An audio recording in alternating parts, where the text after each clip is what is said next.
Theologians have rendered us mindless God slaves, wisps of cloudy wings, doing nothing but the bidding of the Mighty One.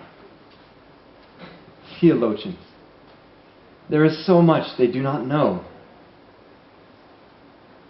I found her just as he said I would, sitting on her bedding, barefooted, knees pulled up to her chest, arms wrapped tightly around them, her chin resting on her knee-tops.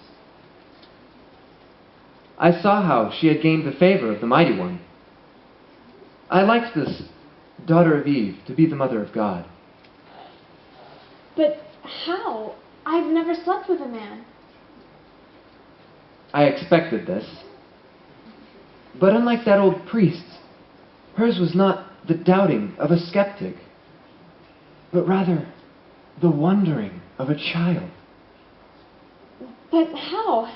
I can't see it. The Holy Spirit will come upon you. The power of the Almighty hover over you. Mary, you have nothing to fear. The Mighty One had expressly said, "Herald the news, Gabriel. Don't report it." I would have liked to elaborate further, but Mary would have to live out the details of my news in the days to come. Truths unlived are not truths. Then she paused and looked away. I've spoken to many of God's children before, and all of them have their eyes transfixed on me. They should be. I am Gabriel, the sentinel of God. But Mary's gaze wandered for a moment. But what I initially took for a distracted mind was in reality a devoted heart. Her eyes returned to me. Let it be with me. Ah, the Mighty One had chosen well. Her words were not resigned, but faithful. The faith of a child. Of such is the Mighty One's kingdom.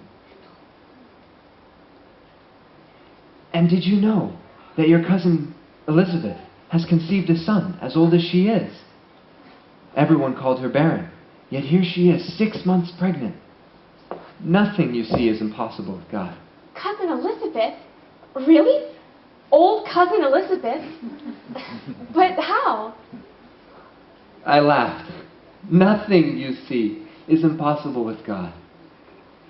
Mary, you have nothing to fear. I have told you everything you need to know for now.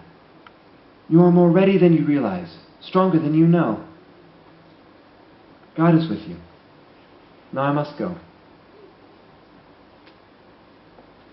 But I did not want to go. Faith is rare. At least, true faith. Yes, the word is often used.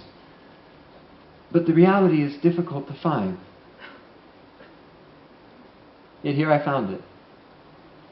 In an earthen vessel, surrounded by an earthen room. I liked Mary. I left her just as he said I would, sitting on her bedding, barefooted, knees curled up to her chest, arms wrapped tightly around her chin resting on her knee-tops. She looked older now. Human eyes would not recognize this, but mine have seen much. The Mighty One had revealed glimpses to me of what the days ahead would hold for this glorious girl. Her cousin's leaping womb,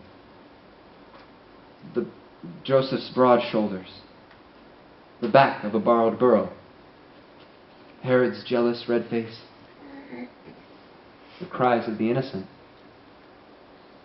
the breath of stable animals, the agony of pushing the Mighty One into this world.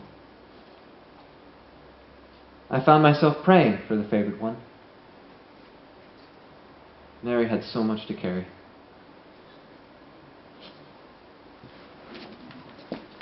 We were standing at the approach of dusk. I had only just returned to Zachariah's house after my time away. He bent to the knee and rubbed the good earth, thankful that I had returned. It's unusual to see somebody running in the hill country, especially at this time of day. But I could see her, running in the distance. It seemed to be a girl. Zachariah, come quick. Someone's coming. He paused. Of course, his voice was silent, but he smiled, and he quickly waved away my anxiety. I waited a moment more, and then I saw her coming. Mary? Little Mary, is that you? What in heaven's name? I paused a minute, not knowing quite what to say. She ran, holding her belly, as if carrying something fragile, but vital. As she came to me, I took her shoulders. Mary, my darling child, what is it? She looked directly at me, but her gaze passed through me. At her first word, my son leaped for joy within me. He has been moving since the beginning. I know he will be born a man of contention. But this was different. It was as if Mary's glad tidings were like a valuable pearl that a field farmer had finally come upon and didn't know what to do with it, or a poor woman's lost coin suddenly rediscovered. It was as if Mary's tidings were confirming the purpose of his life, of my life, of all of our lives. Here, child, feel his joy. This one will come first. So I've heard. Oh, the spirit of the Mighty One warmed me. I took my cousin's face in my calloused hands, and I could do nothing but sing. Beautiful one, you and the child that you carried. But who am I to sing to you? Your words warmed my child within. Oh, faithful Mary, it is good. My heart's cry has been, look at me, see me, watch me. The Mighty One has finally granted my wish, and look at me now. They'll talk of all he has done for me, for generations to come. His strength brings the proud to their knees, and his compassion raises the poor from their knees. He sets a table before them in the presence of their enemies. No, the Mighty One has not forgotten his Israel. His mercies are new every morning. It is, just as he promised from the beginning. He is coming. We suddenly noticed our audience, Zachariah. He was standing there silent, watching, listening.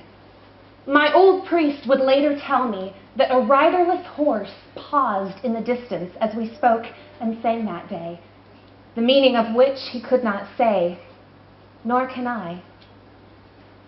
Come, child, you must stay with me. We have much to speak of.